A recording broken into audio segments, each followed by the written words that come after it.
D G F آئی اے احمد اسحاق جہانگیر کو عہدے سے ہٹا دیا۔ وزیر اعظم شہباز شریف نے ڈی جی ایف آئی اے کو عہدے سے ہٹانے کی منظوری دی۔ وزیر اعظم شہباز شریف نے آئی جی کے پی اختر حیات گنڈا پور کو عہدے سے ہٹا دیا۔ اختر حیات گنڈا پور کو اسٹیبلشمنٹ ڈویژن رپورٹ کرنے کی ہدایت۔ گریڈ 21 کے ذوالفقار حمید کو نیا آئی جی کے پی تعینات کر دیا۔ اسٹیبلشمنٹ ڈویژن نے تقرر و تبادلوں کے نوٹیفیکیشن جاری کر دیے۔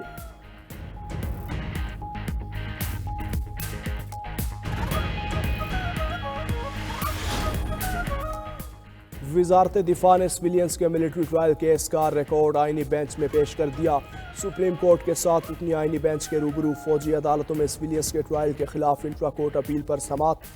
جسٹس مسرت ہلالی نے پوچھا، میرا کل بھی یہی سوال تھا، کیا تفتیش چارج سے پہلے ہوتی ہے؟ جسٹس محمد علی مظہر بولے، پہلے تفتیش ہوتی ہے پھر چارج ہوتا ہے۔ جسٹس جمال خان مندوخیل نے سوال کیا، ملٹری ٹرائل کس بنیاد پر چیلنج ہو سکتا ہے؟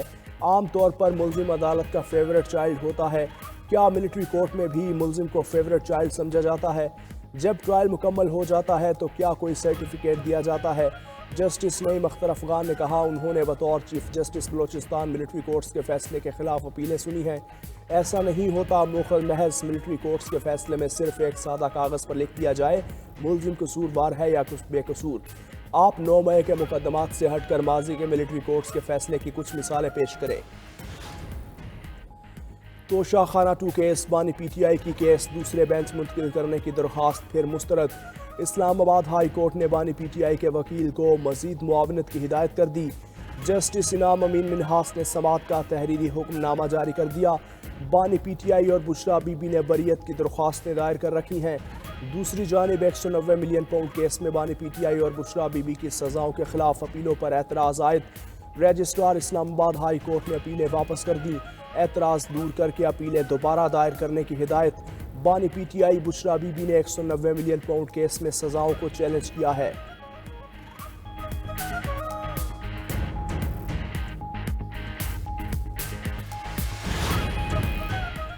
جج ہمایوں دلاور کے خلاف مبینہ سوشل میڈیا مہم کا کیس۔ اسلام آباد ہائی کورٹ نے ایف آئی اے کی خصوصی عدالت کو ٹرائل آگے بڑھانے سے روک دیا۔ ڈائریکٹر اینٹی کرپشن کے پی صدیق انجم کے خلاف مقدمہ درج۔ اسلام آباد ہائی کورٹ نے کہا کہ بعد نظر میں ایف آئی اے نے اختیارات کا غلط استعمال کیا۔ عدالت نے ڈی جی ایف آئی اے سے مقدمے سے متعلق تمام ریکارڈ طلب کر لیا۔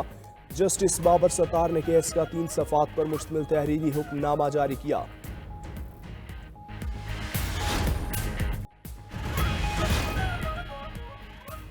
وزیر اعلیٰ خیبر پختونخوا علی امین گنڈا پور سے اقوام متحدہ کے وفد کی ملاقات۔ وفد کی قیادت اقوام متحدہ کے ریزیڈنٹ کوارڈینیٹر برائے پاکستان محمد یحییٰ نے کی۔ یو این کے ذیلی اداروں کی صوبے میں عوامی فلاح و بہبود کی سرگرمیوں پر تبادلہ خیال۔ پولیو وائرس کا خاتمہ، نوزائیدہ بچوں کی اموات کی روک تھام سے متعلق امور پر گفتگو۔ ملاقات میں تعلیم، ماحولیات، کلچر، سیاحت، دیہی ترقی پر بھی گفتگو کی گئی۔ گورنر پنجاب نے گورنر ہاؤس بوائز اسکول میں نیوٹریشن پروگرام کا افتتاح کر دیا۔ تقریب سے خطاب میں گورنر پنجاب سردار سلیم حیدر نے کہا، چیف منسٹر کو مبارکباد دیتا ہوں، نیوٹریشن پروگرام اچھا ہے۔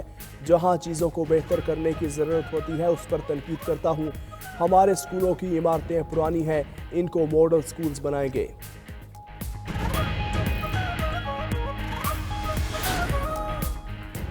حکومت سنجیدہ ہوتی تو ہمارے تحریری مطالبات کا جواب دیتی۔ حکومت ہمارے ساتھ جواب پہلے شیئر کرتی تو غور کرتے۔ حکومتی کمیٹی نے مذاکرات میں تاخیر سے کام لیا۔ Chairman P T I barrister Gohar کی میڈیا سے گفتگو، کہا ہمارے اوپر سختیوں کے باوجود مذاکرات میں پہل کی۔ جوڈیشل کمیشن بنانے کے مطالبے کا حکومت نے جواب نہیں دیا۔ حکومت مذاکرات نہیں چاہتی تھی، نہ مسائل کا حل۔ آرمی چیف کے علاوہ کسی سے ملاقات نہیں ہوئی۔ زرتاج گل بولی، ہماری مذاکرات کی پیشکش کو حکومت نے کمزوری سمجھ لیا۔ مذاکرات سے 3 دن پہلے حامد رضا کے گھر پر حملہ کروایا گیا، جو انتہائی افسوسناک ہے۔ نواز شریف اور مریم نواز مذاکرات کی ناکامی کے مشن میں کامیاب ہو گئے۔ مشیر اطلاعات کے پی بیرسٹر سیف کہتے ہیں، نواز شریف نے عرفان صدیقی کو مذاکرات کی ناکامی کا ہدف سونپا۔ عرفان صدیقی اور رانا ثناء اللہ کے بیانات سے حکومت کی غیر سنجیدگی واضح تھی۔ انہیں خدشہ ہے جوڈیشل کمیشن سے جعلی حکومت کی حقیقت سامنے آ جائے گی۔ حقیقت کھل جانے کے بعد جعلی حکومت کو منہ چھپانے کی جگہ نہیں ملے گی۔ وزیر اطلاعات پنجاب عظمہ بخاری نے بیرسٹر سیف کے بیان پر رد عمل میں کہا، نواز شریف اور مریم نواز کا ذکر کیے بغیر پی ٹی آئی کی سیاست نامکمل ہے۔ ان کا لیڈر اور اس کا خاندان کرپٹ ہے، اس میں نواز شریف کا قصور نہیں۔ مریم نواز کو خدمت سے فرصت نہیں، مذاکرات کا بخار آپ کو ہی چڑھا تھا۔ پارا چنار میں بھیجی گئی اشیاء خورنوش کم پڑ گئیں، علاقے میں سبزیوں، پھلوں اور دیگر اشیاء کی قلت برقرار۔ مقامی رہائشی آٹا اور گھی کی تلاش کے لیے در بدر پھرنے لگے۔ 3 ماہ بعد صرف 5 ٹینکرز پیٹرول اور ڈیزل بھیجا گیا۔ پیٹرول پمپس پر لمبی لمبی قطاریں لگ گئیں۔ جرگہ ممبران نے ہنگو میں کھڑے 2 درجن سے زائد پیٹرول اور ڈیزل کے ٹینکرز فوری طور پر پہنچانے کا مطالبہ کر دیا۔ ادویات کی عدم دستیابی پر میڈیکل سٹور ایسوسی ایشن نے ہڑتال کی دھمکی دے دی۔ دوسری جانب پورم میں بنکرز مسمار کرنے کا سلسلہ گزشتہ روز سے جاری۔ سرکاری ذرائع کے مطابق اب تک 10 بنکر مسمار کیے گئے، مجموعی تعداد 200 سے زائد ہے۔ پاکستانی نوجوانوں کی محبت میں کراچی آنے والی امریکی خاتون کا واپس جانے سے انکار۔ ایئرپورٹ ذرائع کے مطابق محبت میں ناکامی پر مایوس خاتون نے کراچی ایئرپورٹ پر ہنگامہ آرائی کی۔ امریکی خاتون نے پہلے امیگریشن کروانے سے انکار کیا، پھر جہاز میں سوار ہونے سے انکار کر دیا۔ خاتون کو جہاز میں سوار کرانے کی تگ و دو کی وجہ سے پرواز 36 منٹ تاخیر کا شکار ہوئی۔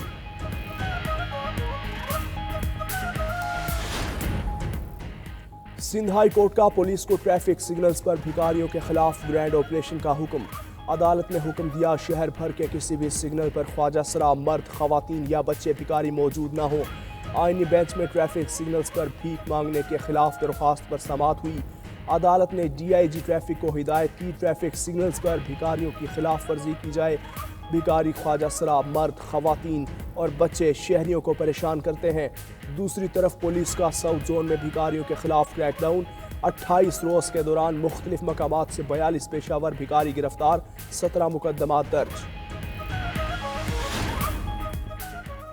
اور چیمپئنز ٹرافی کے لیے ٹکٹ فروخت کرنے والی سائٹ کے سرور بیٹھ گئے۔